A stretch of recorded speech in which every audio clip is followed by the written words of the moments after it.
So hey guys, welcome back to another breakdown video of against the god season 2, जिसके लिए तुम अब तक इंतजार कर रहे थे। और आई होप कि तुम लोगों ने इससे पहले का जो ब्रेकडाउन वीडियो है ना, इसे भी अच्छे से चेकआउट कर लिया होगा, तभी जाके तुम्हें यहाँ पे कुछ समझ आएगा। तो चलो फिर वीडियो को बिना किसी देरी के अब शुरू करते हैं। सो भाई, इस वीडियो की स्टार्टिंग भी एक्जैक्टली उसी मोमेंट से होती है जहाँ पे लास्ट ब्रेकडाउन वीडियो को मैंने एंड किया था। और हमने क्या देखा था कि जहाँ जो अपना युनशी है वो फाइनली जो ड्रैगन गॉड की सोल है उसके साथ खुद की सोल को मर्ज कर लेता है। लेकिन अब यहाँ पे जो बर्निंग हेवन क्लान के जो बंदे थे ना, वो लोग यहाँ पे ऑलरेडी युनशी को मारने के लिए उस केव के बाहर पहुंच जाते हैं जिसके अंदर युनशी मौजूद था। और युनशी जैसे केव से बाहर आता है तो बर्निंग हेवन क्लैन का ये जो बंदा था ना, यानी कि इनका मास्टर, वो आते साथ ही युनशी को देखकर कहने लगता है कि लड़के, तूने बहुत भगा लिया और बहुत भाग लिया, अब तो यहाँ से कहीं नहीं भाग सकता, चुपचाप सरेंडर कर दे और अपनी तलवार यहीं पे गिरा दे, हम तुझे आसान मौत देंगे, वादा करते हैं। अब युनशी उसकी बात सुन के कहने लगता है, ये तुम लोग यार थकते नहीं हो क्या? सेम डायलॉग घिसी पिटी बार बार मार मार के। अब उसकी ये बात सुनकर ना, तो इनका एक जो एल्डर था वो सीधा युनशी के ऊपर टूट पड़ता है। ये वही एल्डर है जो कि इससे पहले के जो एपिसोड से उसमें बहुत ज्यादा उछल रहा था और जिसके चलते इनके यंग मास्टर को बहुत ज्यादा मार पड़ी थी। अब यहाँ पे ये बंदा और युनशी दोनों फाइट करने लगते हैं। युनशी उसकी तरफ एक स्लैश अटैक भी कर देता है जिसके चलते वो जो एल्डर था वो खुद के आगे एक डिफेंसिव बैरियर को बना लेता है, बट सडनली वो भी काउंटर में एक स्लैश अटैक करता है। साथ ही वो अपने स्वॉर्ड को एक्सपेंड करते हुए युनशी के ऊपर हमला कर देता है, लेकिन युनशी वो तो अपनी बस 2 फिंगर के बीच में ही उस तलवार को रोक लेता है। मतलब समझ रहे हो इसका पावर लेवल कितना ज्यादा बूस्ट हुआ है। अब गाइस, यहाँ पे तुम्हें एक बात बता दूं, ये जो ब्लेड है ना, ये असल में एक बहुत ही पावरफुल अर्थ प्रोफाउंड वेपन है जिसके चलते इसे रोक पाना ऑलमोस्ट नामुमकिन है, लेकिन फिर भी इसने रोक लिया, जो देखकर यहाँ पर सारे लोग दंग रह जाते हैं। और यहाँ पे इनका जो मास्टर है वो कहने लगता है कि यकीन नहीं होता, एक अर्थ प्रोफाउंड वेपन ब्लेड को भी इसने रोक लिया। अभी युनशी अपनी ताकत को देखकर कहने लगता है कि अच्छा, तो ये है ड्रैगन गॉड के मैरो का पावर। हाँ, क्या बात है यार, मुझे तो पहले ही यहाँ पे आ जाना चाहिए था। अब युनशी उसकी स्वॉर्ड को क्रश करते हुए उसकी तरफ अपनी स्वॉर्ड से एक अटैक कर देता है, जिसके चलते इनका जो 13 एल्डर यानी कि 13वां एल्डर था, ये बहुत बुरी तरीके से इंजर्ड हो जाते हैं। तभी यहाँ पे इनका जो मास्टर कमांडर था वो आगे आता है और 13 एल्डर को सहारा देने की कोशिश करता है, लेकिन तब तक देर हो चुकी थी और इनकी आंखों के सामने ही इनका एक साथी चला जाता है, जो देखकर तो दूसरा एल्डर कहने लगते हैं कि एक दिन में कितना कुछ हो गया। हाँ, तभी युनशी उस बंदे को देखकर कहने लगता है कि देखो, अब अपनी दूसरी जिंदगी में ना मुझसे पंगा लेने की तो सोचना भी मत, और हाँ, हो सके तो थोड़ा कम उछला करो, अगर ऐसा करोगे तो लंबा जियोगे। अब ये सुनकर तो इन लोगों के खून में ही आग लग जाती है और वो बंदा कहने लगता है कि अब मैं तुझे नहीं छोड़ूंगा, हमारे 13 एल्डर का बदला तो मैं लेके ही रहूंगा। अब ये सब लोग एक साथ उसके ऊपर टूट पड़ते हैं और चिल्लाते हुए कहने लगते हैं कि ये जंग अब सिर्फ 13 एल्डर के नाम हो चुकी है। तभी यहाँ युनशी ने आता हुआ देखकर स्माइल करता है, अपनी स्वॉर्ड को तेजी से थामता है और बस यहाँ पे मार धाड़ शुरू, एक एक करके इन सभी को वो स्लैश करते हुए आगे की ओर बढ़ने जाता है। अब यहाँ जैसे जैसे वो इन्हें स्ले करता है ना, वैसे वैसे इनकी पावर ड्रेन होने लगती है। अब तभी बारी आती है इनके मास्टर की और युनशी उससे भी एक स्लैश अटैक मारता है, लेकिन उसका स्वॉर्ड जो है उसके अटैक को रोक लेता है, हालांकि उसका स्वॉर्ड उसके हाथ से छूट जाता है। अब ये बंदा यहाँ से भागते हुए कहने लगता है कि इसके पास तो किंग प्रोफाउंड वेपन है, कोई भी इसके आगे टिक नहीं सकता, सब के सब भागो। युनशी कहने लगता है कि फिर तो तुम बहुत ही ज्यादा लकी हो कि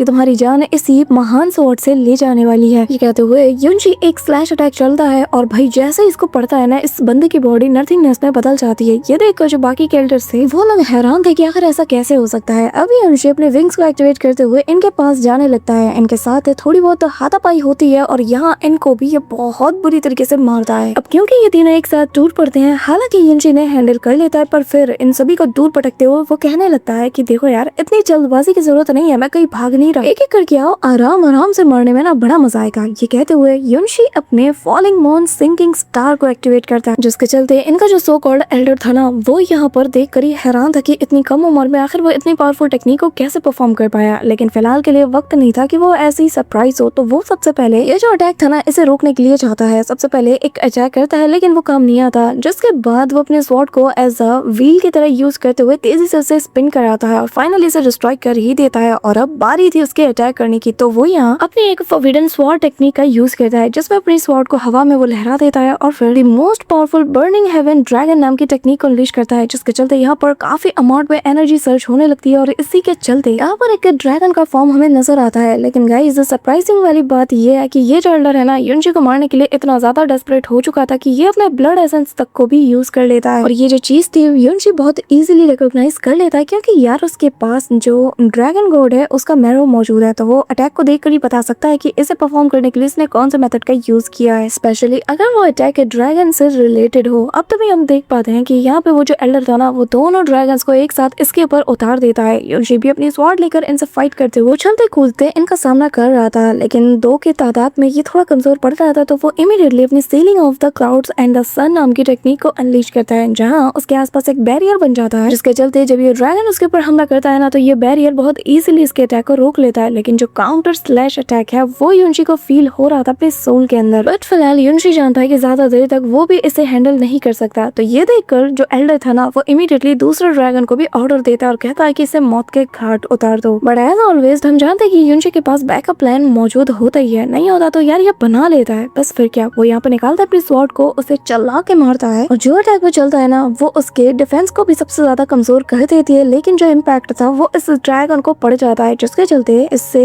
जो अपने ब्लड एसेंस के जरिए से कास्ट कर रहा था यानी कि वो जो एल्डर, उसे काफी सॉलिड वाला झटका लगता है, जिसके चलते वो खून की उल्टियां कर देता है। अब यहाँ सडनली युनशी के पास जो उसकी स्वॉर्ड थी ना उसके अंदर से जो ड्रैगन गॉड की मेरू की पावर है वो सर्च होने लगती है। मतलब यार जो उसकी बॉडी के अंदर है वही सर्च हो रही थी लेकिन स्वॉर्ड में ट्रांसफॉर्म हो रही थी, विच मीन्स कि इसका स्वॉर्ड पावर और उसकी और अब पहले से ज्यादा इंक्रीज हो चुकी है। अब यहाँ पे जो पावर उसकी बॉडी से सर्च हो रही थी उसे देखकर तो यहाँ इनका जो ग्रेट एल्डर था वो भी हैरान था। तभी यहाँ पे युनशी उस ड्रैगन को यहाँ पूरी तरीके से कंट्रोल करते हुए उसे दूसरी ओर पटक देता है। इसी के साथ गाइस पता ये चलता है कि यहाँ पे इनका जो यंग मास्टर है ना वो जिंदा है, विच मीन्स कि इससे पहले जो मरा था वो शायद इसका क्लोन होगा। अब जिस ड्रैगन को उठा के इसने पटका था उसके नीचे इनका 9th एल्डर आके मारा जाता है, मतलब उसकी बॉडी ऐसे राख बदल जाती है, जो देखकर ग्रेट एल्डर और यहाँ इनका जो मास्टर था ना इन दोनों के ही होश उड़ जाते हैं और वो लोग हैरानी के साथ कहते हैं कि आखिर ऐसा कैसे हो सकता है, हमारा 11वां 13वां और अब तो 9वां एल्डर, तीनों एल्डर मारे जा चुके हैं। तभी यहाँ अपने फीनिक्स ब्रेक अटैक का यूज कर देता है, जहाँ हम देखते हैं कि फायर फीनिक्स हवा को चीरते हुए बादलों के बीच से निकलते हुए यहाँ इनका जो ग्रेट एल्डर है उससे टकराने की कोशिश करता है। बट मौका रहते ही बुड्ढे ने यहाँ पे एक सॉलिड टाइप का जो डिफेंसिव बैरियर है उसे क्रिएट कर लेता है। अब इस शील्ड के चलते जैसे ही युनशी का जो फायर फीनिक्स इससे टकराता है ना उसके टुकड़े टुकड़े हो जाते हैं। लेकिन गाइस ये तो फायर स्प्लिट हुई थी, खत्म थोड़ी हुई थी, तो यहाँ इसका बैरियर तो डिस्ट्रॉय हो जाता है। तो रिटर्न में ये जो फायर फीनिक्स था ना ये वापस से फायर बॉल बनकर उसके ऊपर बरस पड़ता है और ये अटैक इतने तगड़े वाले थे ना कि इनका जो ग्रेट एल्डर था ना उसकी बोलती बंद हो जाती है और ये बंदा काफी दूर जा गिरता है। तभी युनशी अपनी आईज ओपन करते हुए अपने स्वॉर्ड को ड्रैग करता है और उसके पास से गुजरते हुए कहने लगता है कि मैंने तुम लोगों से पहले ही कहा था कि एक दिन तुम्हारी ये जो वर्थलेस लाइफ है ना इसे मैं अपने हाथ से लूंगा। जब ये बात उसके एल्डर के कान में जाती है ना तो उसके कान खड़े हो जाते हैं, मौत का खौफ उसके चेहरे पे साफ नजर आता है और युनशी अपनी तलवार को उठाते साथ ही इसका चैप्टर क्लोज कर देता है और इसकी बॉडी जल के राख हो जाती है। ये देखकर तो यहाँ पे बर्निंग हेवन का ये जो मास्टर था वो काफी ज्यादा डर चुका था, उसे समझ नहीं आ रहा था कि आखिर वो करे तो करे क्या, भाग तो हो सकता नहीं था। तभी युनशी उसकी तरफ देखता है और कहता है कि चिंता मत करो, मैं फिलहाल के लिए तुम्हें नहीं मारूंगा और ना मेरा ऐसा कोई इरादा है और तुम्हारी जिंदगी के साथ मैं तुम्हारे पूरे के पूरे क्लैन को एक मौका दे रहा हूँ, सुधर जाओ वरना तुम्हारा मैं वो बुरा हाल करूंगा कि तुम लोग सोच भी नहीं सकते। बच्चे कुछ लोग है ना उन्हें लेके यहाँ से दफा हो जाओ और दोबारा तुमने मुझे प्रोवोक करने की कोशिश की तो मैं वादा करता हूँ मैं मेक श्योर करूंगा कि तुम्हारा पूरा का पूरा जो बर्निंग हेवन क्लैन है ना इसके पूरे के पूरे मेंबर्स के साथ इसे हमेशा के लिए मैं मिटा के रख दूंगा और जिसके बाद तुम सब के सब मेरे बस कल्टीवेशन जर्नी के लिए एक स्टेपिंग स्टोन बन के रह जाओगे। यहाँ पे हम देखते हैं कि वो उस बंदे को धुतकारते हुए यहाँ से भगा देता है। यहाँ से वो जाने की कोशिश तो करता है लेकिन जब अपने आसपास लोगों की मौत को देखता है ना उसे बहुत गुस्सा आता है, पर कमजोर था तो वो क्या ही कर सकता था। इसी के चलते वो मुंह उठा के बस चुपचाप यहाँ से निकल जाता है। इस दौरान जैस्मिन युनशी को बताने लगती है कि जो मैरो होती है ना वो असल में बोन का फाउंडेशन होती है, इसीलिए तो इसे बोन मैरो कहा जाता है। और अब जबकि तुम्हारे पास ड्रैगन गॉड्स का मैरो है जिसे कि उस बुढ़े ड्रैगन ने अपने अंतिम लम्हों में तुम्हें दिया है, तो मेरे ख्याल से जब वक्त आएगा ना तो वक्त पे तुम इसका केवल 10% ही यूज कर पाओगे, यानी कि ड्रैगन गॉड की ब्लड लाइन का बस 10% पावर। अब जरा सोचो अगर तुम इसे 80% तक यूज करने लगो तो फिर तुम्हारे सामने तो शायद यहाँ आसपास एंटायर कॉन्टिनेंट में कोई भी नहीं जो कि तुम्हारे आगे टिक पाए। यहाँ पे युनशी उसकी सारी बात बड़े गौर से सुन रहा था। तभी युनशी कहने लगता है कि क्या तुम सच कह रही हो, अगर मैं 10% ब्लड पावर का यूज कर पा रहा हूँ तो इसका मतलब ये है कि मेरे पास ऑलरेडी एक ट्रू ड्रैगन गॉड की 10th% पावर आ चुकी है ना। जिसमें जैस्मिन कहती है कि अगर तुम जिंदा रह पाए ना तो हाँ बिल्कुल तुम्हारी जो थ्योरी है वो सही है। अब तभी युनशी सामने की ओर देखकर कहने लगता है कि फिलहाल के लिए मुझे जल्द से जल्द फेरी को ढूंढना होगा, पता नहीं वो कहाँ पर होगी और किस हाल में होगी, मैं बस ये चाहता हूँ कि वो जहाँ भी हो सेफ हो। इस दौरान युनशी अपने बर्ड को बुला लेता है जैसे कि इसने एक्सप्लोर करने के लिए भेजा था ताकि वो फेरी को ढूंढ पाए। अब उसके ऊपर सवार होकर युनशी सीधा यहाँ से निकल पड़ता है। रात का वक्त था और युनशी अभी भी ट्रेवल कर रहा था। इस दौरान उसे ब्लू ड्रैगन और जो फीनिक्स है इन दोनों से पता चला था कि इन लोगों ने कुछ काफी खतरनाक चीजें देखी है और आखिर वो क्या होगा। जिस पे जैस्मिन बताने लगती है कि अगर वाकई में उस बुढ़े ड्रैगन की बेटी अभी भी जिंदा है ना तो इसका मतलब एक ट्रू गॉड जो कि इस वर्ल्ड से न जाने कितने सालों के लिए गायब हो चुका था वो वापस आ जाएगा और वो भी जिंदा भी है। और किसे पता उसके आने के बाद कौन सा ऐसा पावरफुल फिनोमेना ट्रिगर हो जाए जिसके बारे में किसी को भी आइडिया ही नहीं। अब इसी के साथ युनशी थोड़ा और सोच में में डूब जाता है। नेक्स्ट मॉर्निंग हम देखते हैं कि फाइनली वो उस जगह पर पहुंच जाता है जहाँ पर की ये पहले रहा करती थी। अब यहाँ पे आते साथ ही युनशी सबसे पहले उस बर्ड को अलविदा कहता है। वो यहाँ से चला जाता है और अब युनशी एंट्रेंस की ओर बढ़ने लगता है जहाँ पर एक आइस ब्रिज मौजूद था। बट सरप्राइजिंगली युनशी जैसे ही आगे की ओर जाता है ना और ये एंट्रेंस की तरफ जैसे ही कदम रखता है तो उसे कुछ फील होता है। यहाँ तक कि जैस्मिन उसे बताने लगते हैं कि हाँ तुमने सही फील किया, यहाँ पर एक प्रोफाउंड फॉर्मेशन मौजूद है और ये एक ऑफेंसिव टाइप का फॉर्मेशन है जो कि फ्रोजन क्लाउड इमॉर्टल पैलेस को सदियों से प्रोटेक्ट करता हुआ आ रहा है और कह सकते हो कि ये इनका एक गार्डियन फॉर्मेशन है। लेकिन युनशी बिना किसी चीज की परवाह किए फ्रोजन क्लाउड पैलेस की तरफ बढ़ जाता है और जैसे ही वो ब्रिज के आधे रास्ते में पहुंचता है तभी एक आवाज आती है और वो उससे कहने लगता है कि फ्रोजन क्लाउड ने ऑलरेडी अपने दरवाजे बाहरी लोगों के लिए बंद कर दिए हैं। किसी भी आउटसाइडर को अंदर आने की इजाजत नहीं है और अगर तुम जबरदस्ती आने की कोशिश करोगे तो तुम्हारे साथ जो कुछ भी होगा, जो भी कॉन्सिक्वेंसेस बाहर निकलेंगे उसके तुम खुद जिम्मेदार हो। युनशी यहाँ पे उसकी बात सुनता नहीं, इग्नोर करते हुए सेकंड गेट की ओर बढ़ जाता है। लेकिन जैसे ही वो अपना पैर रखता है ना तो सडनली यहाँ पर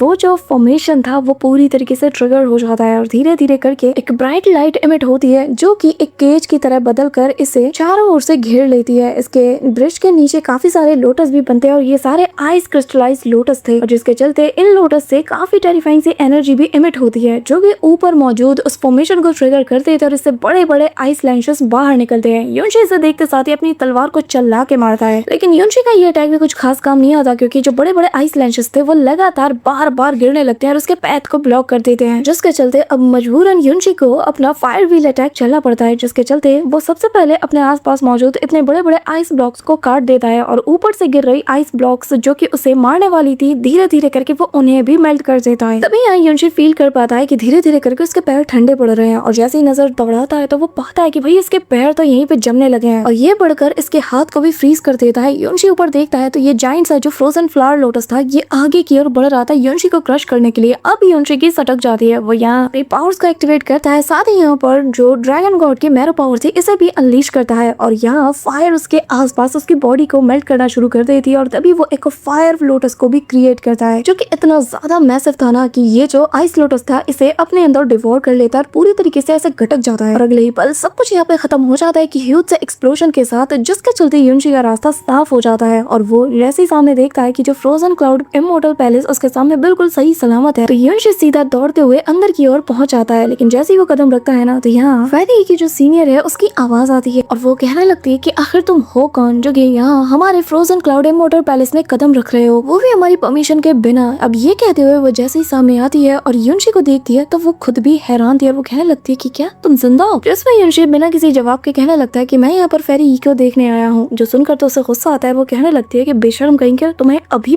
भी ये नाम लेते हुए शर्म नहीं आ रही, तुम्हारी हिम्मत कैसी। हाँ मेरी बहन का नाम ऐसे अपने जुबान से लेने की, तुमने उसकी जिंदगी बर्बाद कर दी है। ये कहते हुए वो उसके पास चली जाती है और कहने लगती है कि अगर तुम नहीं होते ना तो कभी भी मेरी बहन को कभी भी अपनी कल्टीवेशन को ऐसे ड्रॉप नहीं करना पड़ता, उसे पूरी तरीके से उसे खराब नहीं करना पड़ता और तुम ना होते तो उसे कभी भी फ्रोजन क्लाउड इमॉर्टल पैलेस से बाहर नहीं निकाला जाता। तुम ना होते तो पूरे वर्ल्ड में किसी की हिम्मत नहीं होती उसे बदनाम करने की। तुम ना होते तो कोई भी उसकी तरफ आंख उठा के भी नहीं देख पाता और आज तुम्हारी वजह से सब कुछ बर्बाद हो गया, सिर्फ तुम्हारी वजह से। यहाँ पे ये सारी बातें सुनकर युनशी पूरी तरीके से स्पीचलेस हो जाता है। उसे यकीन नहीं हो रहा था कि उसके पीठ पीछे फेरी के साथ क्या कुछ नहीं हुआ है। वो इमीडिएटली दौड़ के जाता है, उसे पकड़ता है और कहने लगता है कि क्या तुमने क्या कहा, मुझे बताओ आखिर वो कहाँ है, मैं उसे कहाँ ढूंढ सकता हूँ। यहाँ पे हम देखते हैं कि उसे बहुत गुस्सा आ जाता है। वो अपनी पावर्स का एक्टिवेट करते हुए इसे दूर भटक देती है और तभी उसे उसकी फिक्र होती है और कहने लगती है कि क्या तुम ठीक हो। अब यहाँ युनशी जो कि घुटनों के बल मौजूद था वो कहने लगता है कि अच्छा तो मैं समझ गया, तुम लोगों ने ऑलरेडी उसे यहाँ से निकाल दिया है। तभी यहाँ पे वो चिल्लाते हुए कहता है गोंग यूशियान बाहर निकलो, मुझे तुमसे हिसाब लेना है। जो यहाँ पे सीधा आगे बढ़ता है उससे पंगा लेने के लिए, जो देखकर यहाँ पे जो फेरी की सिस्टर है, सीनियर सिस्टर, वो उसे रोकने लगती है और कहती है कि तुम ऐसा नहीं कर सकते, तुम पागल हो गए हो क्या। और तभी वो इमीडिएटली युनशी के सामने आ जाती है, अपने आइस लोटस को एक्टिवेट करते हुए सीधा उसके ऊपर हमला कर देती है ताकि वो उसे रोक पाए। लेकिन युनशी तो स्लैश अटैक से उसके अटैक को डिस्ट्रॉय करते हुए कहता है कि मेरे रास्ते से हट जाओ। अब तभी युनशी उसके तरफ काफी सारे स्लैश अटैक करता है जिससे जैसे तैसे वो बच जाती है, लेकिन उसका निशाना तो असल में कुछ और था। यहाँ जो वाटर बैरियर लगा हुआ था उसके ऊपर युनशी हमला कर देता है जो कि सारे अटैक्स को अब्सॉर्ब कर लेते हैं और तभी यहाँ पर एक टेंटिकल टाइप की चीज बाहर निकलती है जो कि सीधा युनशी से जाके लिपटने लगती है। लेकिन युनशी इसके ऊपर चला के अपनी स्वॉर्ड को मारता है। अब इसका इम्पैक्ट युनशी को भी फील होता है और वो खुद भी काफी दूर जा गिरता है। यहाँ पे इनकी जो हेडमास्टर है वो इमीडिएटली आ जाती है, हवा में फ्लोट करते हुए साथ में अपने 2 चमचों को भी उठा लाती है। अब उसे देखते साथ ही युनशी मन में आइडिया लगा लेता है कि ये वही है जिसने की फेरी यी को यहाँ से निकाला होगा। तभी यहाँ पे वो लेडी आते साथ ही कहने लगती है कि बताओ आखिर तुम हो कौन जो कि बिना हमारी परमिशन के यहाँ यहाँ पे घुस आया है। अब यहाँ पे सीनियर सिस्टर पैलेस मास्टर को जाकर सारी बात बता देती है कि ये वही युनशी है कि जिसके वजह से अब यहाँ पे जैसे युनशी का नाम सुनना था वो यहाँ पे गुस्से से तिलमिला उठती है और वो कहने लगती है कि क्या युनशी, अच्छा तो ये वही युनशी है। यहाँ पे बाकी सारी लेडीज भी बात करने लगती है कि युनशी तो मारा जा चुका था ना, तो आखिर ये क्या ये उसका भूत है। युनशी तभी यहाँ पे जो पैलेस मास्टर थी उससे कहने लगती है कि एक बात बताओ, मैंने अभी जो सुना क्या वो सच है? क्या तुम लोगों ने सच में फेरी चू यूचेन को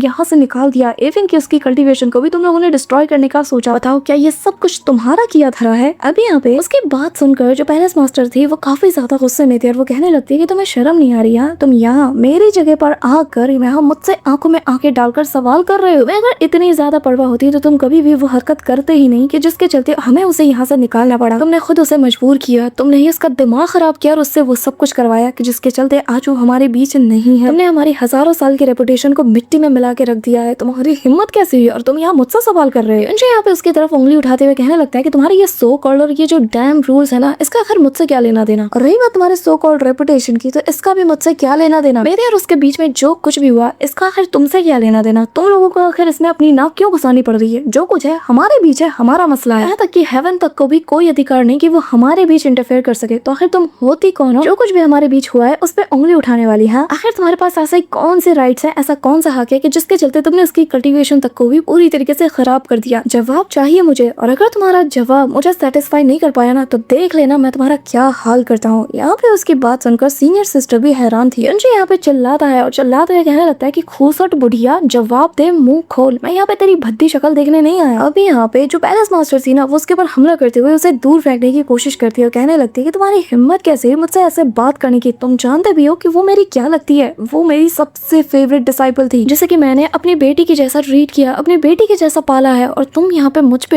इल्जाम लगा रहे हो। हालांकि उसने जो किया उससे मैं बहुत ज्यादा नफरत करती हूँ, लेकिन फिर भी मुझसे ये बर्दाश्त ही नहीं हो रहा कि उसने ये सब कुछ तुम्हारे लिए किया। हाँ, तुम्हारे लिए, तुम्हारे जैसे लड़के के लिए, एक आउटसाइडर के लिए उसने ये सब कुछ किया। मैंने उसकी कोई कल्टीवेशन डिस्ट्रॉय नहीं की। उसने अपने पेट में पल रहे तुम्हारा वो जो बच्चा है ना उसे बचाने के लिए उसने खुद अपने हाथों से अपनी कल्टीवेशन को खराब कर लिया, उसे पूरी तरीके से बिगाड़ दिया ताकि वो उस बच्चे को बचा पाए। मेरा इसमें कोई कसूर नहीं। ये सुनकर तो इवन की युनशी भी हैरान था जो कि यहाँ उसके अटैक को रोक रहा था और वो बस उसकी बातें गौर से सुने जा रहा था। तभी यहाँ पर पैलेस मास्टर आगे बताने लगती है कि उसने फ्रोजन क्लाउड आर्ट को प्रैक्टिस किया था और सदियों से करती आ रही थी। वो बहुत होनहार स्टूडेंट थी, लेकिन यहाँ स्नो रीजन जहाँ पर एक्सट्रीम आइस मौजूद है वहीं पर ही बस इस मेथड को, इस आर्ट को प्रैक्टिस किया जा सकता है। लेकिन अगर वो यहाँ पर इस जगह पर और ज्यादा रुकती और उस आर्ट को कल्टीवेट करती तो उसके पेट में पल रहा वो जो बच्चा है वो कुछ ही महीनों में मारा जाता और बस उसे बचाने के लिए उसने ये सब कुछ किया। युनशी ये सारी बातें सुनकर कहने लगता है कि अच्छा ऐसी बात है, अगर एक पर्पल वेन हेवनली क्रिस्टल को यूज किया जाता ना तो उसके जो प्रोफाउंड वेन्स है उसे टेम्पररीली सील किया जा सकता था, लेकिन तुम लोगों ने क्या किया? उसके डेंटेनियंस को भी प्रोटेक्ट किया जा सकता था, यहाँ तक कि उसकी बॉडी में जो कोल्ड एनर्जी है उससे बच्चे को भी कोई नुकसान नहीं होता। लेकिन तुम लोग तो कुछ करना ही नहीं चाहते थे। अब मेरे सामने ये बहाना तो मत बनाना कि तुम इस हजारों साल पुराने पैलेस की मास्टर रही हो और तुम्हारे पास जरा सा भी पर्पल वेन हेवन क्रिस्टल मौजूद नहीं है। तुम गोंग यूशियान, तुम जो कि ब्लू वाइंड एम्पायर के बिल्कुल पीक पे खड़ी हो और तुम्हें नहीं पता इस बारे में? वाह, मेरे सामने तो तुम अपना भद्दा मुंह खोलना ही मत। मेरे सामने मासूम बनने की कोशिश भी मत करना कि तुम्हें कुछ भी नहीं पता, तुम एक नंबर की इनोसेंट हो। यहाँ पे ये सुनकर तो उसे बहुत ज्यादा गुस्सा आता है। तभी पीछे से सीनियर सिस्टर कहने लगती है कि पैलेस मास्टर क्या ये बात सच है? जिसपे वो कहने लगती है कि मुझे कुछ करने का मौका कहाँ दिया उसने तो जैसे ही कुछ सुना और बस तुरंत ही एक्ट कर लिया। मेरे पास मौका ही नहीं था कि मैं उसके लिए कुछ कर पाऊँ। ये सुनकर युनशी कहने लगता है कि झूठ, तुम एक नंबर की झूठी हो। तुमने तो कभी उसके बारे में या उसके बच्चे के बारे में सोचा ही नहीं। वो जिंदा या मर रही है तुम्हें तो इस बात से कोई फर्क ही नहीं पड़ता। तुम्हें तो बस हजारों साल पुरानी तुम्हारी ये जो सो कॉल्ड रेपुटेशन है ना इसकी परवाह है। तुम इसकी फिक्र करती हो। नहीं पड़ता फर्क, ना नहीं पड़ता और ना कभी पड़ेगा। तुम्हें बस अपने रेपुटेशन को बचानी है ताकि लोगों के सामने तुम लोग महान बन सको। तुम्हें नहीं पड़ता ना फर्क इससे कि वो न जाने किस हाल में होगी, कैसी सिचुएशन में होगी। उस अपनी बेटी कहती हो, लेकिन इससे फर्क नहीं पड़ा कि तुम्हारी बेटी ने किस हद तक कोशिश की, किस हद तक उस बच्चे को बचाने के लिए चली गई, किस हद तक खुद को मजबूर कर दिया। तुम्हें बिल्कुल फर्क नहीं पड़ा। उस रेपुटेशन को बचाने के लिए जिसे बेटी कहती हो, जिसे कहती हो बेटी जैसा दर्जा दिया है, उस तक को तुमने खुद से दूर कर दिया। हाँ, ये कहते हुए युनशी एक बहुत ही तेज वाइंड अटैक उसकी ओर कर देता है। यहाँ पे सबके सामने इसकी सच्चाई लाने के बाद जो सीनियर सिस्टर थी ना वो खुद भी हैरान थी और कहने लगती है कि तो इसका मतलब मेरी सिस्टर, अब पैलेस मास्टर समझ चुकी थी कि भाई बाजी इसके हाथ से निकल रही है, इसे अब अपनी रेपुटेशन बचानी थी। तो यहाँ पे सभी के सामने कहने लगती है कि बकवास बंद करो, तुम झूठ बोल रहे हो। जो कुछ भी यूचेन ने किया है वो सब कुछ उसकी जिम्मेदारी थी, उसने खुद से किया है। और यहाँ पे सबको पता है कि भले ही उसने अपनी कल्टीवेशन को रूइन कर लिया हो, लेकिन फिर भी उसकी जो मिस्टिक पावर है वो इस वक्त एक किंग फेस पे है और इस पूरे के पूरे एंटायरली ब्लू वाइंड एम्पायर दुनिया में सिर्फ कुछ ही लोग हैं जो कि शायद उसे हर्ट कर पाए। युनशी अपनी तलवार को उठाते हुए कंधे पे रखता है और कहने लगता है कि मैंने आज तक हर एक चीज का सूद समेत बदला दिया भी है और बदला लिया भी है। बढ़िया, तो यहाँ पे बस उम्मीद करो और दुआ करो कि उसे और उसके बच्चे को कुछ भी ना हो, क्योंकि अगर इनमें से किसी एक को भी कुछ भी हुआ ना तो तुम्हारा मैं क्या हाल करूंगा ये पूरी दुनिया देखेगी। जिस पे पैलेस मास्टर को गुस्सा आता है, वो कहने लगती है कि उसके और उसके बच्चे के साथ जो कुछ भी हुआ हो इसका हमसे कोई लेना देना नहीं और तुम्हें कोई हक नहीं बनता कि तुम यहाँ पर आकर जंगलियों जैसा बर्ताव करो। ये कहते हुए वो उसके पास आ जाती है और कहने लगती है कि अगर तुमने अभी इसी वक्त मुझे कोई सेटिस्फैक्टरी एक्सप्लेनेशन नहीं दिया ना अपनी इस हरकत के लिए, तब तुम देखोगे कि मैं तुम्हारा क्या हाल करती हूँ। हाँ, सोचना भी मत कि मैं यहाँ से तुम्हें ऐसे ही जाने दूंगी। यहाँ पे युनशी कहने लगता है कि क्या एक्सप्लेनेशन, और फिर वो यहाँ पर अपनी ड्रैगन गॉड की मैरो पावर को एक्टिवेट करते हुए अपनी स्वॉर्ड को टाइटली होल्ड करते हुए उसे जमीन में धंसा देता है और कहने लगता है कि अब चूंकि तुमने मुझे गुस्सा दिला ही दिया है, तुम देखना चाहती हो कि मेरे अंदर कितना गुस्सा भरा हुआ है और तुम डेस्परेट हो देखने के लिए कि मुझे गुस्सा दिलाने का अंजाम क्या होता है, तो फिर ठीक है, अब तुम देखोगी कि युनशी को गुस्सा दिलाने की कीमत क्या है। ये कहते हुए युनशी अपने पावर को एक्टिवेट कर देता है और इसी फैंटास्टिक से मोमेंट के साथ हमारा आज का ये ब्रेकडाउन वीडियो यहीं पे एंड होता है। अब गाइस, नेक्स्ट ब्रेकडाउन वीडियो में काफी मजा आने वाला है, क्योंकि इसमें भाई धूम धड़ाके की फाइट तुम्हें देखने को मिलने वाली है और साथ ही काफी सारी सीक्रेट से भी पर्दा उठने वाला है। बट इससे पहले एक श्योर कि गाइस तुम वीडियो को लाइक करके चैनल को सब्सक्राइब जरूर कर रहे हो। तो मिलते हैं तुमसे नेक्स्ट वीडियो के साथ, तब तक के लिए बाय।